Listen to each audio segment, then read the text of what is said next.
श्री श्री 1008 महामंडलेश्वर doctor दीपानंदगिरी यांचे प्रयागराज येथील महाकुंभमधून त्यांच्या राहत्या घरी पुण्यात प्रस्थान झाले। त्यावेळी विविध कार्यक्रमांचे आयोजन करण्यात आले। वारकरी संप्रदाय द्वारकामाई शिक्षण संस्था आळंदी यांनी दीपा राजमाने यांचे कर्वेनगर येथील त्यांच्या घरी दिंडीच्या माध्यमातून स्वागत केले। त्यांचे कर्वेनगर येथील सर्व भाविक आणि भक्त या प्रसंगी उपस्थित होते। सर्वांनी त्यांचे उत्साहपूर्ण स्वागत केले। घरात प्रस्थान करण्यापूर्वी त्यांचे पदपूजनही करण्यात आले।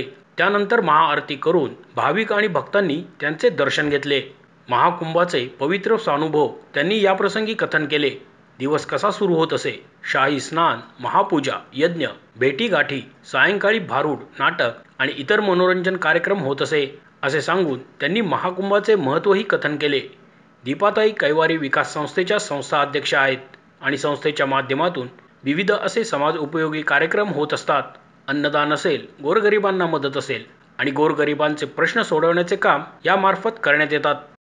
जय श्री महाकाल, ओम नमो नारायण।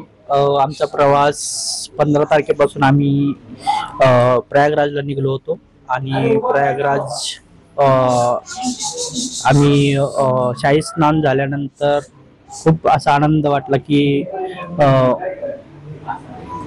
सांगू शकत नाही की बाबा एवढा आनंद झाला की साधू संत सगळे भेटले होते। आमचे आचार्य लक्ष्मीनारायण त्रिपाठीजी तिथं होते, जे किन्नर आखाडा स्थापन केले ते, आणि माझे गुरु वगैरे, आई वडील वगैरे सगळे माझ्या सोबत होते। आम्ही अयोध्याला जाऊन आलो, काशीला, परत गंगेचं स्नान केलं, लेटे हनुमान पाहिला, सगळं पाहिलं, खूप छान वाटलं। आता स्वागत तुम्ही पाहिलं की बाबा वारकऱ्यांनी स्वागत केलं, खूप छान असं वाटलं।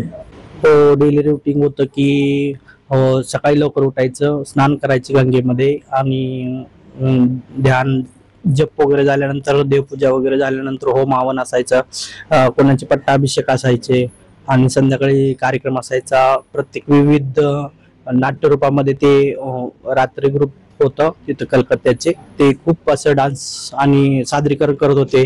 कधी द्रौपदीचे हरण होतं, कधी कृष्णाचं होतं, कधी ह्याचं बटुकाचं होतं।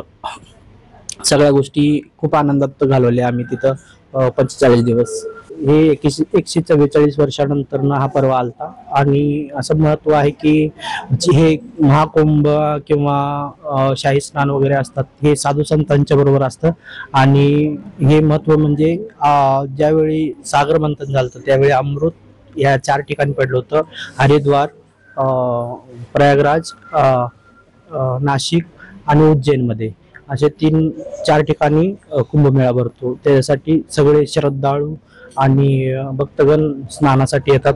खूप असं वातावरण छान होतं। 45 दिवस भगवंताच्या नामामध्ये, आणि तिथं प्रत्येक जण येऊन सगळे अन्नदान, कोण वस्त्रदान, कोण आपलं मन सेवादान करत होतं। सगळं खूप छानच वाटलं। सगळ्यांना एकच सांगते की बाबा हिंदू सनातन धर्म आपला टिकला पाहिजे, टिकवला पाहिजे, आणि जे छत्रपती शिवाजी महाराज, संभाजी महाराजांनी जे काय आपल्यासाठी बलिदान दिलं त्याच्यावरती आपल्याला गोमाता ही राष्ट्रमाता बनवायची आहे, एवढंच ध्येय आपलं। आणि हिंदू सनातन धर्म कसा पुढे जाईल हा एक आपल्या पुढे प्रश्न आहे, तो आपण पुढे न्यायचाच आहे।